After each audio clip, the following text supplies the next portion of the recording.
and we're also on Facebook Live. Just did that. Good afternoon, everyone, and welcome to the City of Alameda Mayor's COVID-19 Town Hall. I'm Sarah Henry, the city's Public Information Officer. Please note all participants have been muted. To submit a question, please use the chat feature. Following their opening remarks, the mayor and her guests will be available to answer your questions. So I'd now like to turn today's Town Hall over to Alameda Mayor Marilyn Ezzy Ashcraft.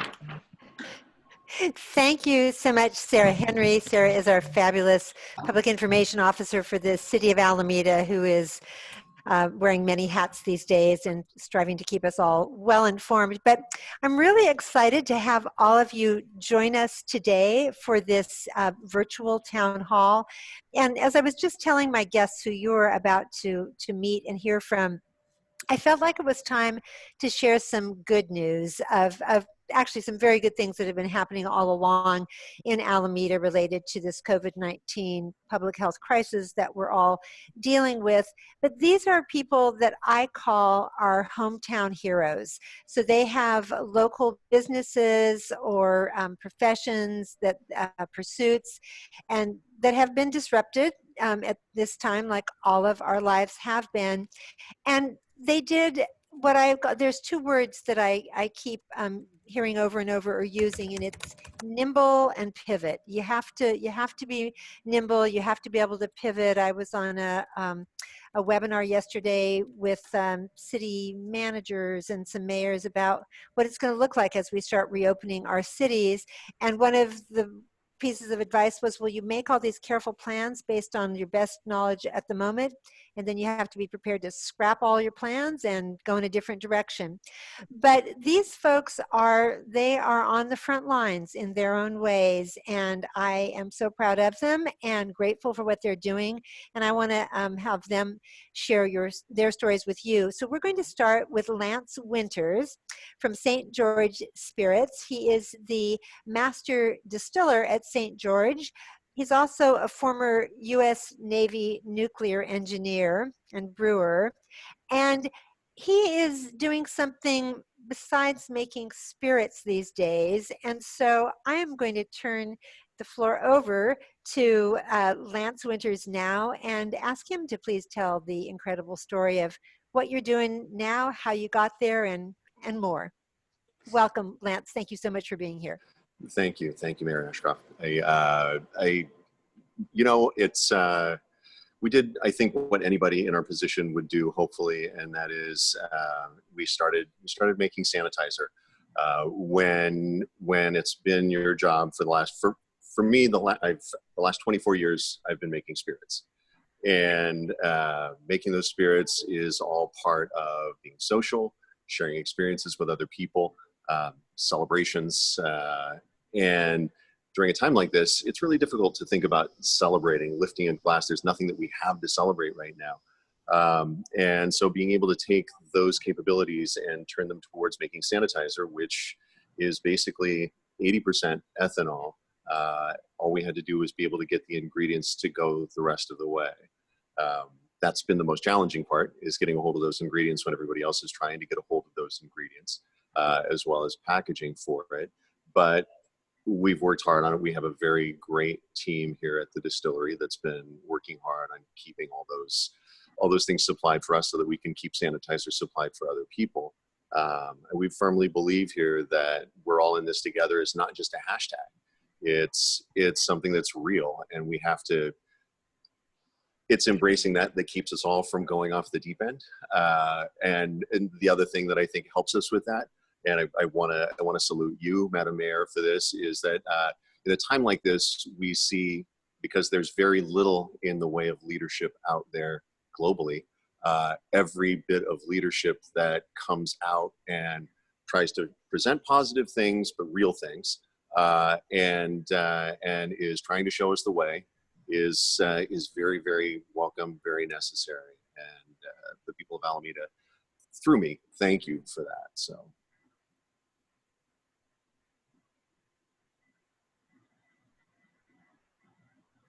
Sorry, I'm not hearing anything that you're saying right now.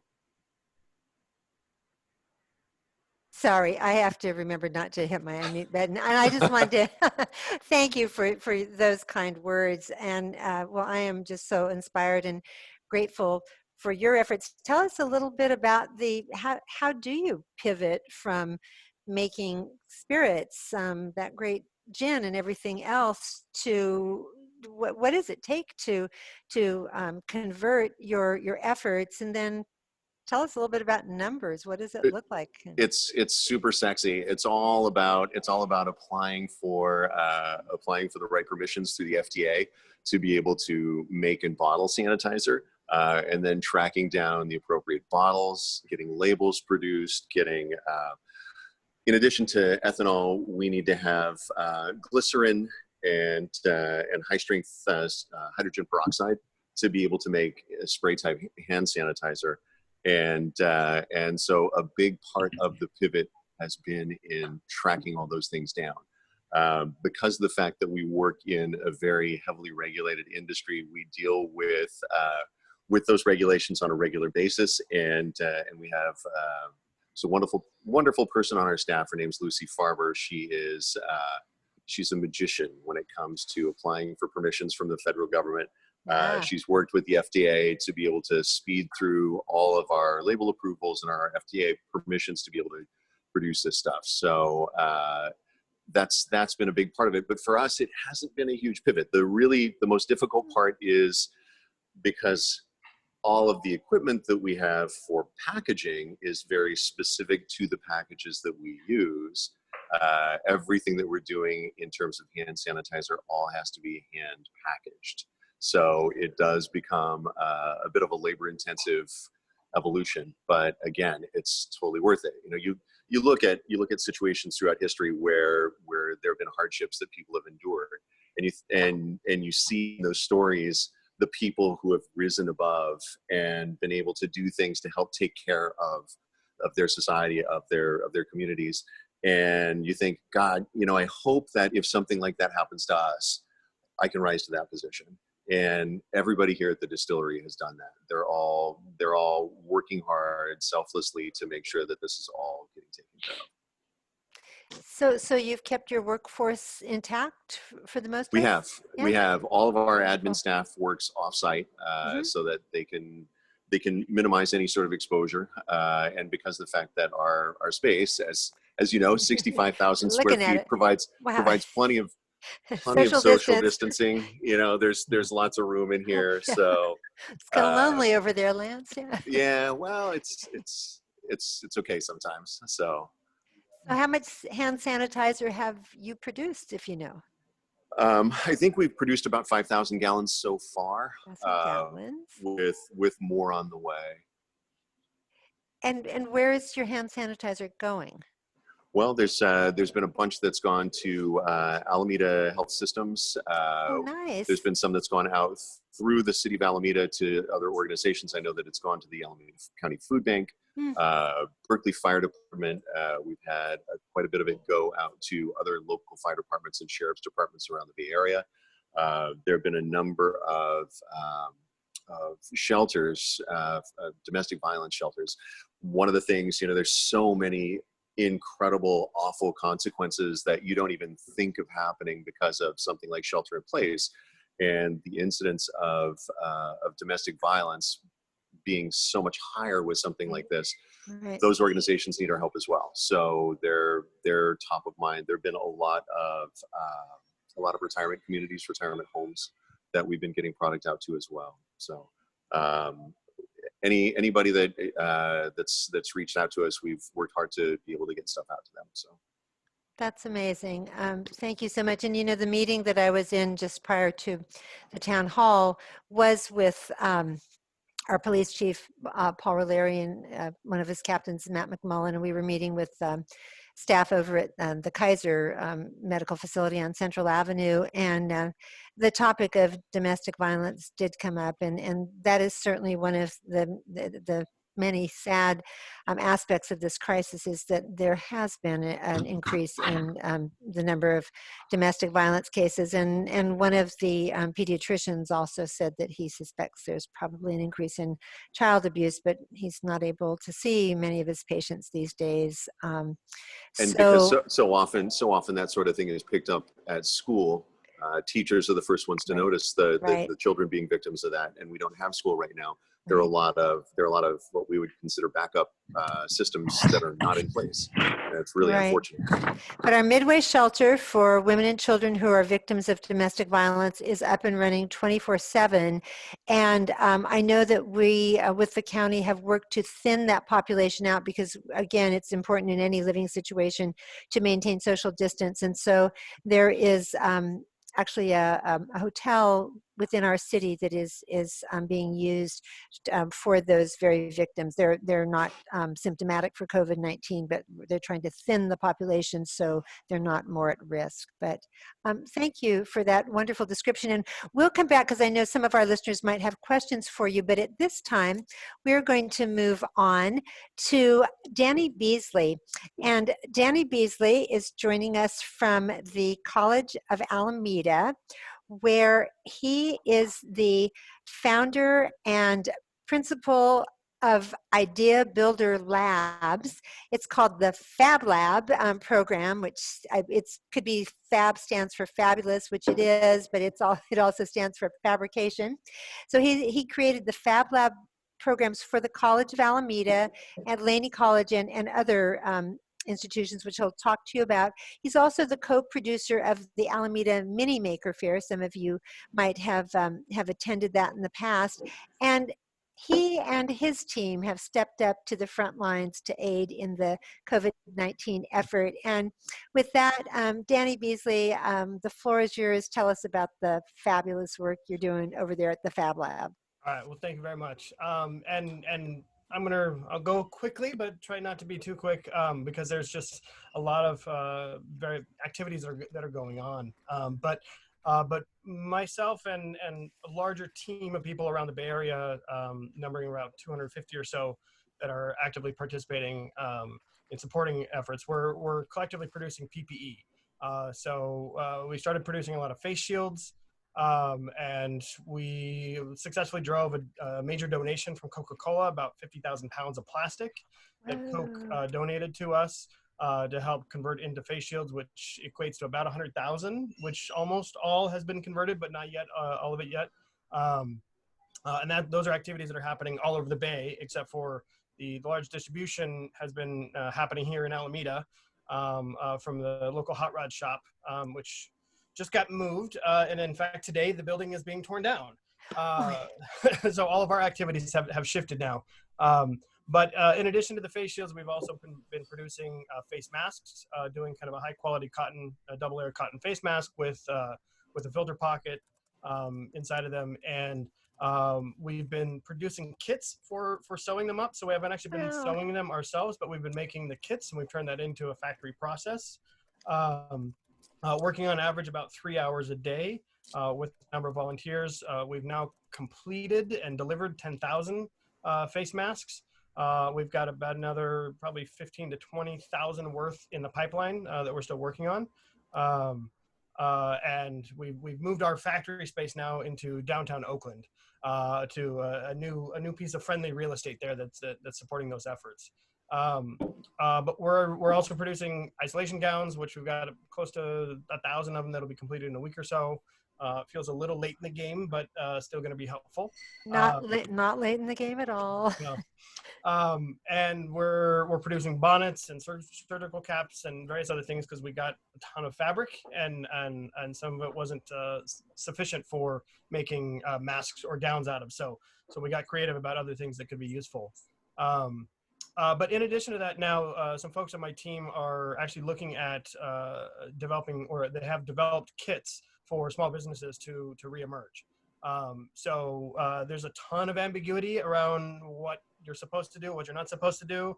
And at least by creating a universal kit, you can help educate the small business community about what is possible or what they should be doing in the first place through doing that. So it's a service that we're looking to roll out in Oakland, and obviously it can support Alameda and other places. And looking for funding to do that so that we don't have to go ask the small businesses who are already out a lot of money to have to fork out more money to open their space safely. And then just a wonderful kind of thank you thing that we've set up recently, and we're starting to work on today, is we've gotten a donation of 100 plus 6-packs of beer that we will be getting out to teachers in Alameda and Oakland as a kind of an end of the year thank you. So there's just a massive logistical effort there in just getting that stuff out and distributed. That sounds amazing what you've been doing. It's kind of starting from the end of your presentation and working backwards. What I do know, and there's not a lot of certainty out there, you're right, because we learn more from county public health as more data emerges, which is daily, but every week I'm on a conference call with the county public health officials for elected officials in the county. And and our small businesses are starting to reopen next week. We're going to reopen curbside retail in Alameda for pickup. You can order your goods, whatever they are, online from the phone, and then drive up and they will be delivered to you in your car, or you can walk or ride your bike. You don't all have to drive if you don't have to. But one of the things that the public health officials tell us is that when we reopen, whether it's for business, for schools, in our government offices, what have you, we're going to be wearing face masks. We are going to be wearing face coverings for a long time. So that's a wonderful thing to have access to. And then we've done really well. I'm very proud of Alameda. Our numbers, our per capita numbers of positive COVID cases continue to be among the lowest in the county, and including the unincorporated areas. But don't get complacent, don't get smug, because that could change. But we've been very careful. Residents have been very vigilant, and it's not easy. But as we start to reopen businesses and some activities, the public health folks tell us we have to anticipate some increase in the COVID rate because there's just going to be more interaction. So what you're doing, I'm sure, will have value for some time to come. So tell us where these, and when you talk about kits, is that a kit for making the face masks? What's the small business kits? Well, so there are 2 kits. We're making the mask kits, which people are sewing up at home, and then we're recollecting, sanitizing, and distributing out. And then we're working on the small business kits. So it's it's a matter of tape for marking the floors, it's proper signage, it's hand sanitizer and pumps, it's sneeze guards, masks and shields for your employees. So we've kind of looked into what are the possible things that can come up and try to package that as a kit.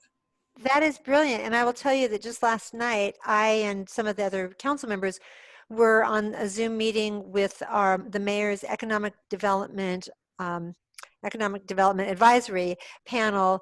And one of the things that, by the way, is chaired by, or the staff who oversees it, is Lois Butler from Community Development, Economic Development, who's here in the call with us. She's doing an amazing job for our businesses. But one of the action items they approved last night was to create this task force to look at reopening businesses, what it's going to look like, all of the things that need to be taken into consideration, and starting with the business sectors that have been most heavily impacted by the shutdown. So especially our retail and restaurant and hospitality industries. So with your permission, I would love to connect you. I think probably Ms. Lois Butler already has you in her contacts, but I would love to have you be someone, a resource that this committee could turn to. So look for contact from Lois. In fact, there she is now. And do you want to say anything, Lois?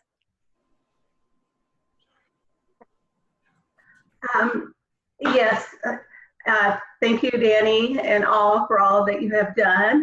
It's really appreciated. And Danny, I will be in touch with you. Sure, of course. I love connecting people, and we have such wonderful resources in Alameda.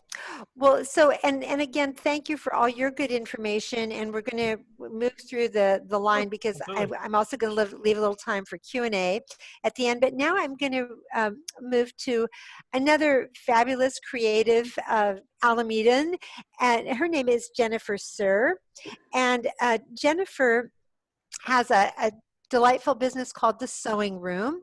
She is the owner of The Sewing Room, which provides fashion study programs for kids and teens, sewing lessons for kids and adults, and is now, well, I'm going to let her tell you what she's now doing. I know a little bit about her past, well, not a lot, but a little, that before she retired, Jennifer was with The Gap, San Francisco-based company, where I believe she was a pattern designer, and maybe more, just because we have some mutual friends from The Gap. But she has parlayed that talent and experience into this amazing business. She even has her own line of patterns that she has designed, because when I've been in her shop, I've seen them. And as I was telling Sarah Henry, our PIO, earlier today, Jennifer, I love to sew. It's been a while since I've been able to get my sewing machine out, but one of these days I'm going to come hang out at your shop when it's open again. But now, please tell everyone what remarkable things you have been doing with your time and talent related to the COVID crisis. Well, immediately we started teaching classes online so I could continue to serve my regular students. And then I was approached by the city to create masks. So over the last, I think, 5 or 6 weeks, I've created over 1,000 masks. I've got a delivery for you guys today, actually.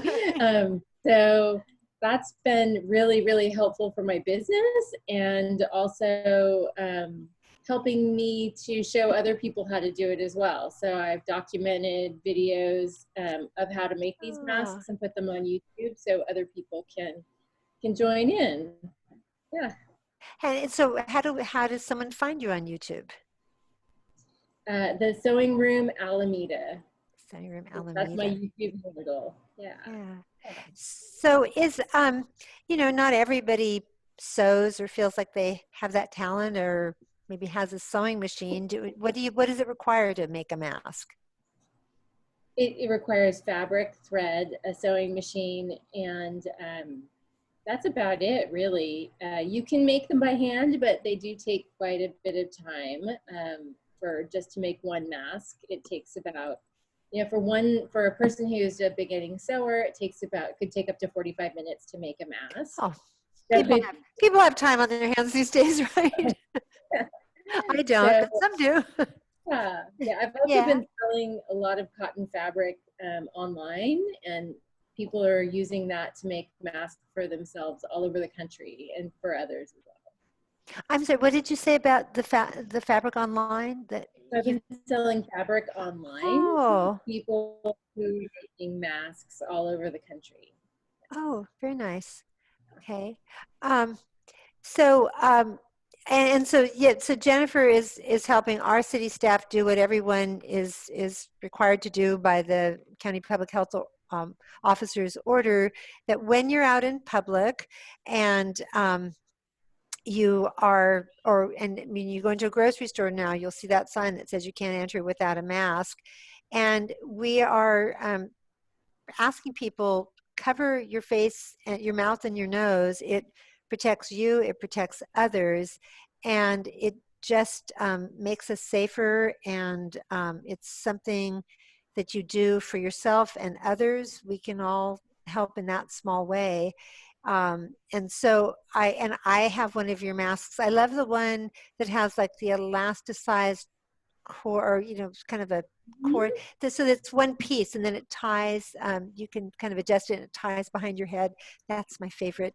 But so we need our masks. This is washable fabric, and you should wash them. The public health officers would say you should have a couple of them, because you want to always be washing and reusing them, and it's very nice to be able to have a reusable mask, because it's just environmentally friendly. But whatever face covering you have, please use it.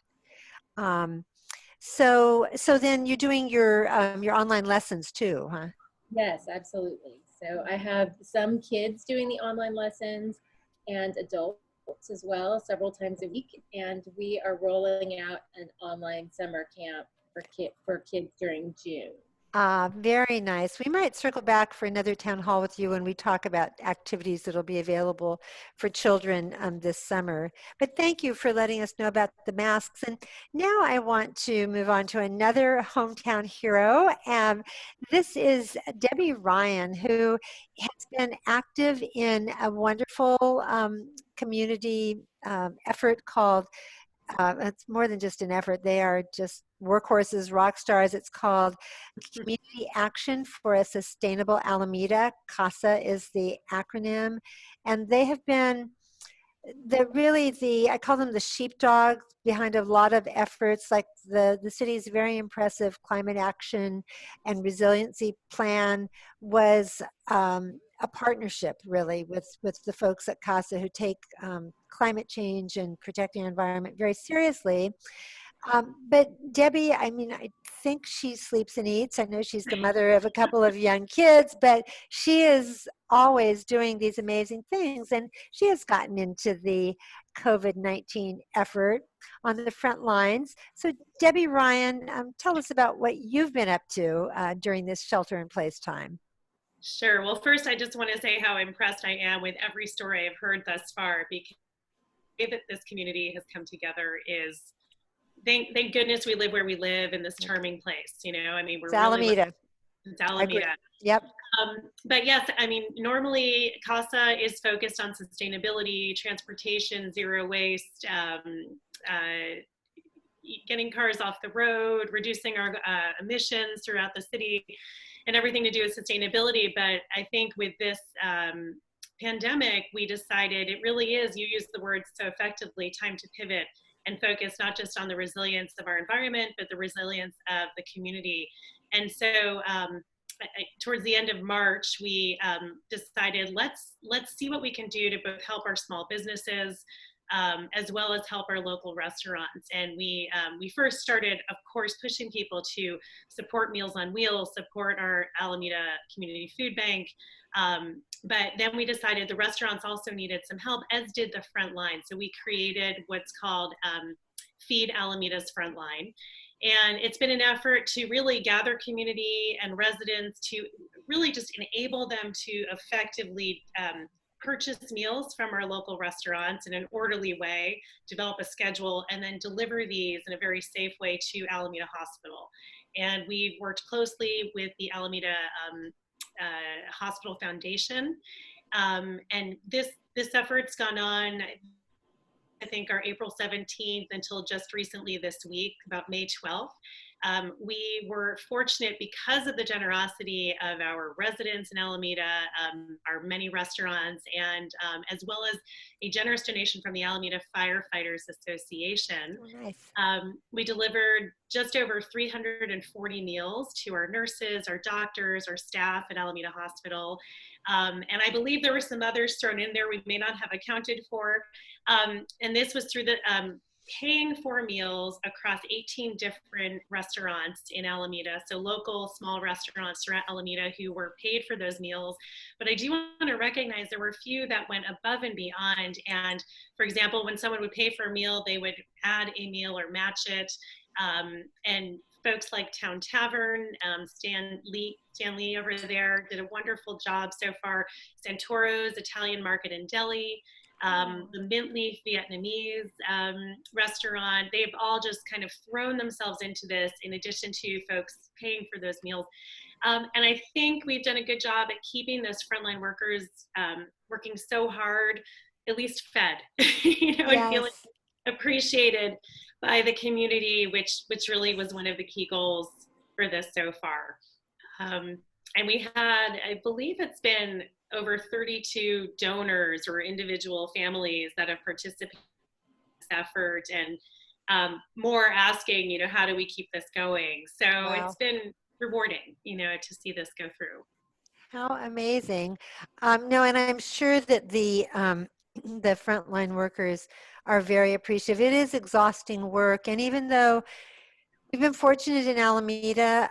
We have had COVID patients in Alameda Hospital, but we have sufficient ICU beds. We have sufficient ventilators. But what County Public Health is always looking toward and trying to protect us from is that surge, or prepare us as well as they can from that surge. And again, they know that as we start to open things up and loosen the controls we've been under, we have to expect more COVID cases. And that's why before we move to the next stage 3, we're about to enter, we're creeping into stage 2. And before we move to stage 3, there are a lot of criteria 5 different factors that have to be met. And one of them is that there are sufficient PPEs, personal protective equipment, for 30 days for hospital staff. And right now we're not there yet, but we're getting more in all the time. And I'm certainly encouraged by just hearing the effort that's coming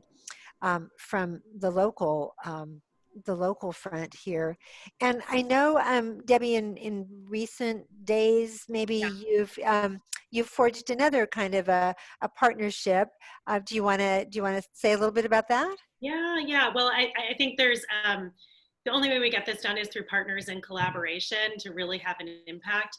And so with the numbers being thankfully, not increasing as of yet, and we know that may still happen, but we are looking to transition the current effort to what we call Feed Alameda's community, because there's so many families and vulnerable individuals throughout our great city that really at this point need financial help, or, they are kind of coming to others saying, actually reaching out there here and saying, I really would appreciate help with meals or food, in addition to the great work, the food bank.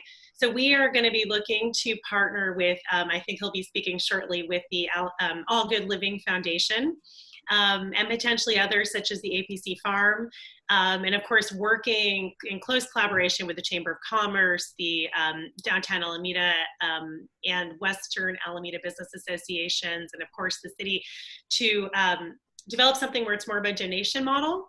So before we had people buying 10 or 20 meals at a time and maybe grouping themselves with friends to deliver these to the hospital. Now it will be a model where you can donate $1 or $10 or $20, whatever you think is sufficient.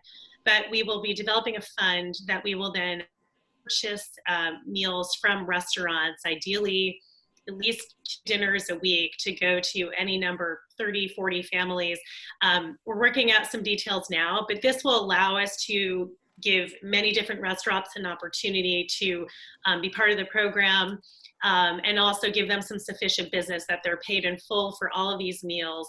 And through the infrastructure that Chris Tam has built at the All Good Living Foundation, they have lists of families have raised their hands and are looking for these meals. So we think it's a really good collaboration of supporting the restaurants, supporting the families, and keeping this going. And again, normally we focus on sustainability and resilience. I think we're going to see how well we can do this over the next few months, and then kind of, see where we're at come July and August.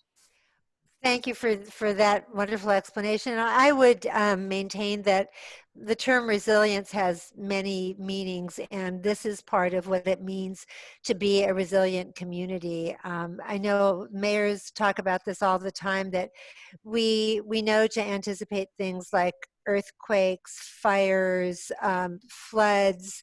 Pandemic wasn't so high on our radar, but here we are now, and we need to learn to deal with it. But thank you, that was truly inspiring. And so now I want to introduce Chris Tam. And Chris is the owner of All Good Living and also the head of the All Good Foundation, which provides assistance year-round to students and families in need.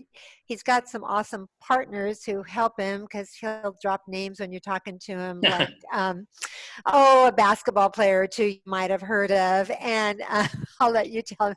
And now he's going to talk to you about yet another project. And I will just say, I've known Chris for a long time, and I knew his father, Neil Tam, before that, and you could truly say the apple did not fall far from the tree.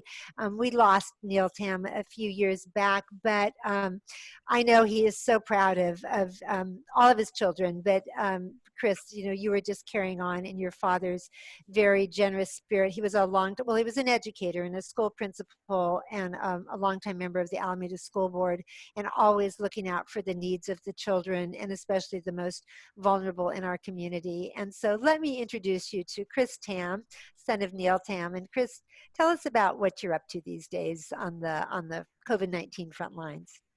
Thanks for having me. Thanks for So we've been working with the school district and a bunch of schools to reach out to the families. Even before the pandemic, we were reaching out to families and students in need to see, what they needed, if they needed help with any, financial help or clothes or food insecurity. So we've been blessed for the school district and all the schools to reach out to the communities, see what they need. So we've been working with around close to like 100, not 100 families, but 100 total people, and it's growing. So we reached out to a bunch of restaurants in the community, and they've been really supportive. We've been getting donations from the community, the Police Officers Association, and a bunch of residents, not only from Alameda, but from San Francisco, have been adopting families and helping. And so, there's a lot of restaurants that, even though they're struggling, they've been donating we've been delivering food for on 2 days a week now. And there's been restaurants like East Ocean, Bold, India Palace, Straw Hat Pizza that have been donating 20 to 30 meals each a day. And other restaurants like Donut Petite and Zaldi's Eats and Beats have been very supportive in donating meals as well. And we've had a lot of amazing volunteers. Kevin Gorham from Encinal. I know Kevin. Yeah, he's been, I found out he was delivering by himself 60 meals or 6 to 60 families all by himself. And so we got a bunch of other volunteers, Kate Mead and Sabumi from NIA has been helping out too. Yeah, nice. Kevin Gorham, if you don't know him, is a teacher at Encinal High, and very, very tied into the Encinal community. Helps run the KJETS radio station there. Yeah. Yeah. And then Maurice Ramirez, that's the photographer for the city, we've been so lucky. He's been following around our volunteers and our restaurants, and we've been documenting stories of everyone that's been helping us. Nice. Maurice is one talented photographer, and he happens to be on the on the Zoom meeting today. Hey, Maurice. I think I saw him snapping some pictures with his phone. He's always documenting. Yeah. So where are you looking to go with this? So we're looking to expand and unite with more companies and more people, because we know that this is going to be most likely a long-term problem. And so we're looking for more partners. We're really excited to partner with CASA. And we really have a lot of amazing people that's been jumping on board. We've been also, Sandy Russell from Fireside, she's connecting us to more restaurants. Nice. Amos White has been helping us with documenting stories and profiles on all the positive things that people are doing in businesses. Mr. Espresso, I grew up with Luigi, and he's been donating coffee. So it's been amazing. So we want to document all the positive things in this environment right now. Sounds like you're not only documenting, but amplifying them. Yeah. Well, and I think too that one of the things that a concern was that for some of the children in the Alameda Unified School District, they were getting meals. They were getting their lunches, sometimes their breakfasts at school. And then when school was not in session, that wasn't happening. But in fact, the school district does have a twice weekly delivery, and it's more than just meals. You can come and pick up like a grocery bag. But still, I mean, I raised twins, and I can remember, especially when my son was a teenager, they can go through a lot of groceries, and the last thing you want, and it pains me that here we are living in California, the fifth largest economy. I think we're still the fifth largest economy, but the fifth largest economy in the world, and yet every day there are people, including in our own community, who don't have enough to eat. So it is so well needed and so appreciated that you're stepping in to help fill this void, and others along with you. And then I also love the aspect of helping our local businesses, helping our restaurants, which, as has been noted, are among the most impacted sectors. And even when we reopen again, restaurants are going to look different. You are going to be socially distancing, and that means they'll have less tables and therefore less dine-in customers. So this is wonderful that you're finding ways to support them. And Yeah. And so now what we're doing is we want to create a platform to support the restaurants, get donations to support the restaurants, then it'll support the families. And we're trying to create this model that'll work in Alameda, and then we're going to expand this to Las Vegas and Mount Diablo as well. take it on the road. That is great. You know, I know that some of you have questions. In fact, I think Sarah Henry has gotten some already. So if there's anything you would like to ask any of our comments, that anything you'd like to share with our five amazing guests, and we all applaud you. If you had muted, you could clap, or even so virtual. But thank you all. From this very grateful mayor, thank you for doing what you're doing and caring about others, even, you know, while you have, I'm sure, some of your own challenges during these times. That is the caring spirit that I know Alameda to exemplify. So, Sarah, what questions do we have from our listening audience? A couple here. First for Lance, somebody was asking, how can I buy hand sanitizer now and in the future?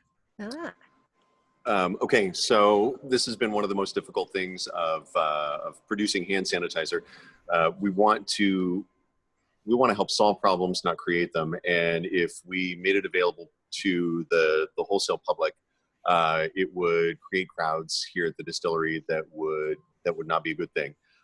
We are going to continue to produce hand sanitizer for people who are at the front lines. If you're part of a first responder team, if you're a member of a nonprofit group that could use some help with some sanitizer, reach out to us at St. George Spirits.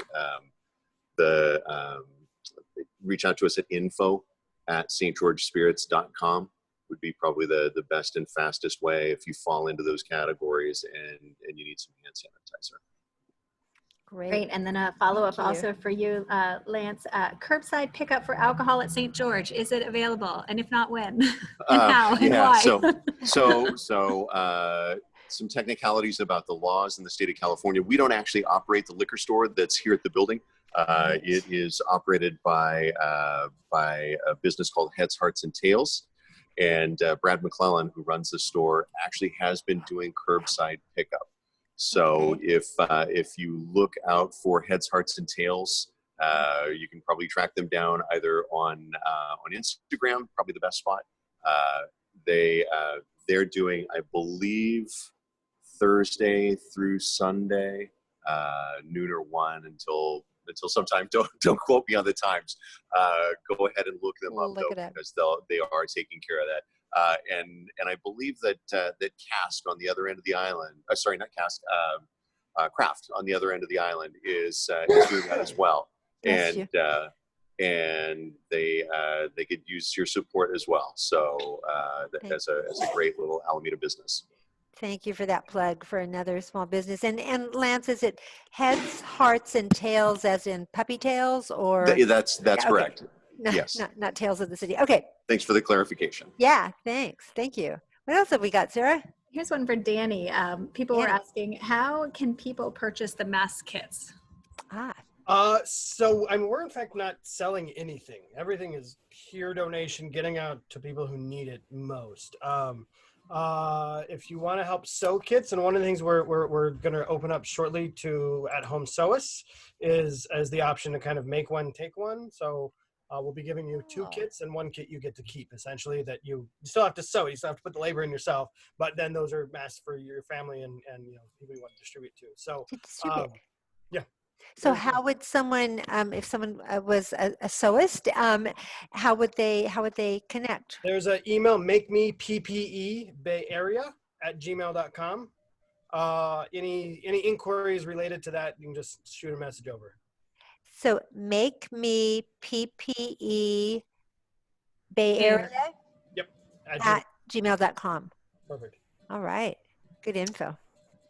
And then I'm not sure if Yes. Jennifer is still on the line. Hopefully she is and can hear Jennifer, this. Sarah, People are yeah. asking if you have a way for people to buy masks.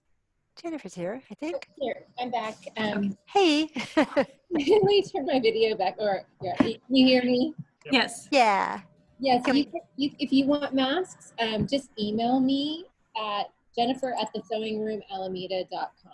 And Jennifer, you're a Jennifer with 2 N's. So JENNIFER at thesewingroom.com. no, Right? it's the Sewing Room Alameda. Oh, sorry, the sewingroomalameda.com.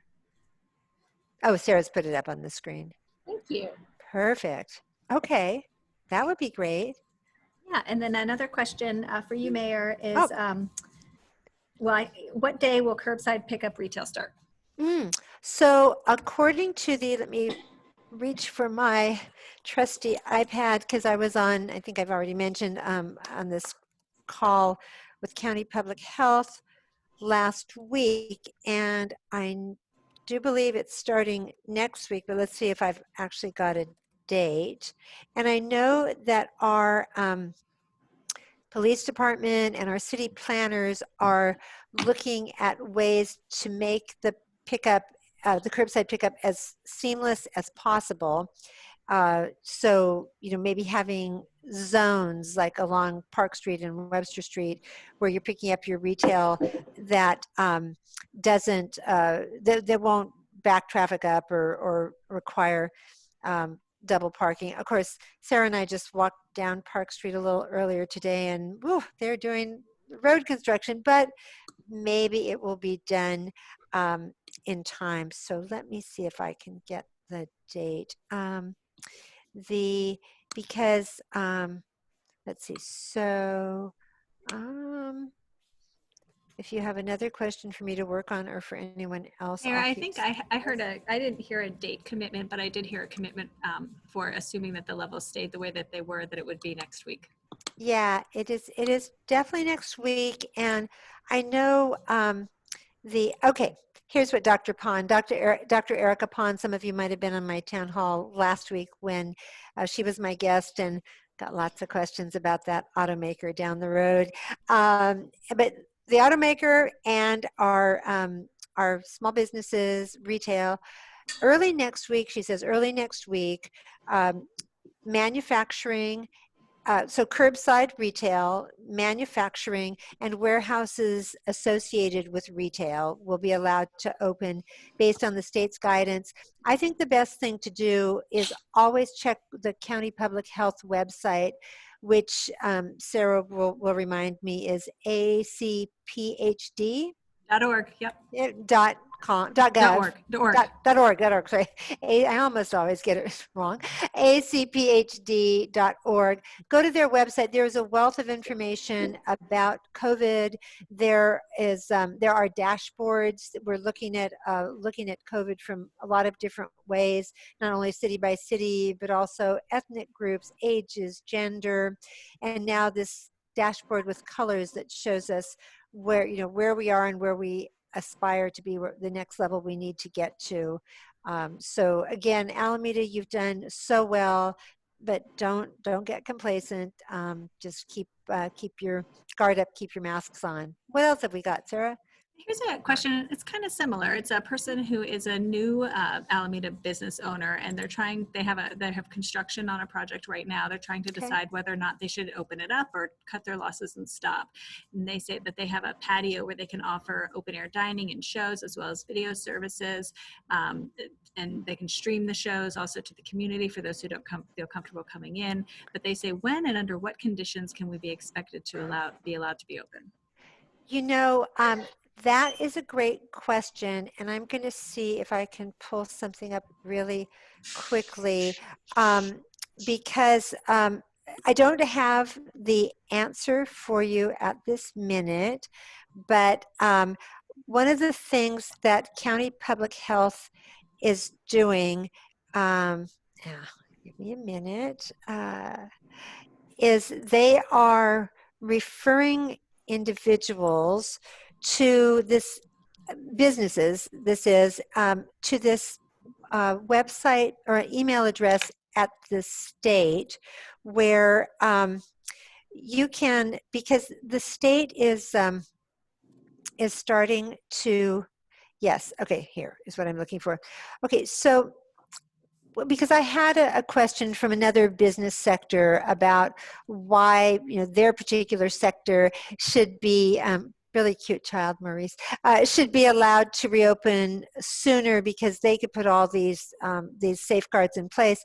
And the recommendation from County Public Health was that this business sector reach out to the state and share your feedback, because the state is looking for input on the best way to reopen different sectors.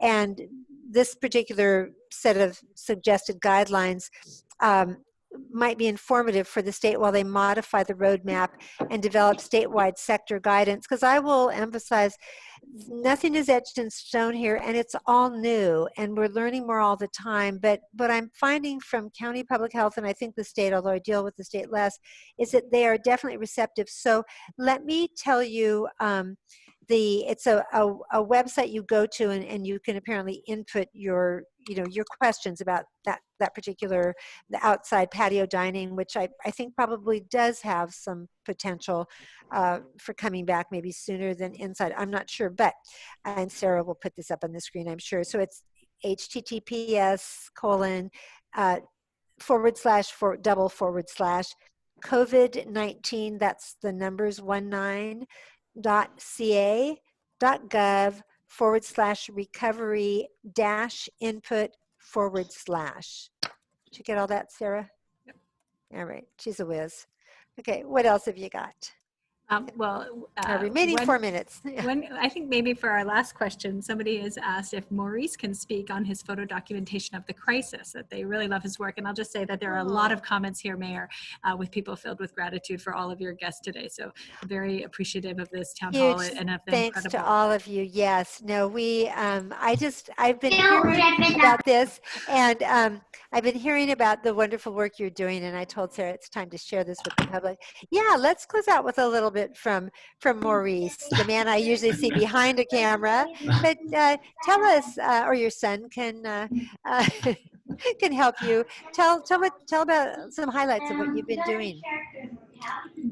Well, there's been so much. I mean, I came into this sort of it was just incredible. I go around and I'm off on my bike, and I'm just walking or biking, and the neighborhoods are totally dead, totally quiet.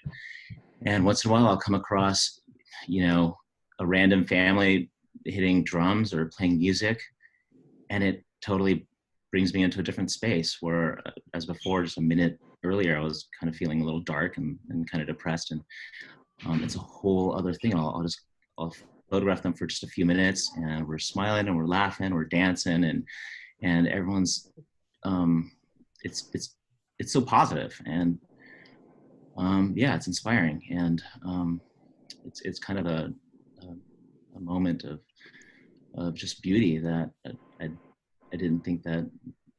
So I just went into not knowing that would happen, and it happens randomly. It's quite a contrast from the busy streets that we're used to and the traffic and everything. And it was kind of like this. I mean, this happens every couple days. There's just different moments like that, or I'll be following Gorham around feeding these families at Alameda Point. It's like, wow, it's just kind of out of nowhere. These moments are incredible. And then I'll go over to the hot rod shop, and I'll see all these folks putting together shields and carrying big bolts of fabric. And that's also just kind of out of nowhere. And these are all happening randomly, and there's really no schedule or plan. I'll just come across these things, but it's all over the city, and they're little oases in the quietness. And yeah, they're all different feelings. I mean, several times I've been on my bike just, crying and shocked and just like, wow, I can't believe it. And then I'll come and I'll experience some whole new thing, like another business owner I'm shooting through the window sometimes, and I've got like this thing that covers my lens, so I don't get the reflections. And I'm either masked up or I'm behind a window, and I'm just kind of shooting these people working in their shops quietly by themselves. Yeah. It's the shop owner, it's the restaurant owner, it's not their staff person, because they don't have a staff. A lot of times they're just there by themselves. No one's gonna watch them. No one's ever gonna see them. There's no audience there, but they're just quietly working, and it's again, it's a beautiful thing. That sounds amazing. I think as a photographer, you always have to be ready to capture the moment that you come upon. And maybe really quickly in the last minute that we have, we could maybe just go down our list of guests if there's any last thoughts you'd like to share with us. Can we do that? Start from the top with St. George Spirits. Yeah, thanks for putting me on the spot, Mayor. No worries, anytime. No, I want to sort of paraphrase what Maurice was saying and say, try to find whatever beauty you can find right now in your everyday life. Try and do something nice for somebody, whether it's a friend, a loved one, or a complete stranger. And please, some of the people that are going to be the hardest hurt by this whole thing are going to be restaurants.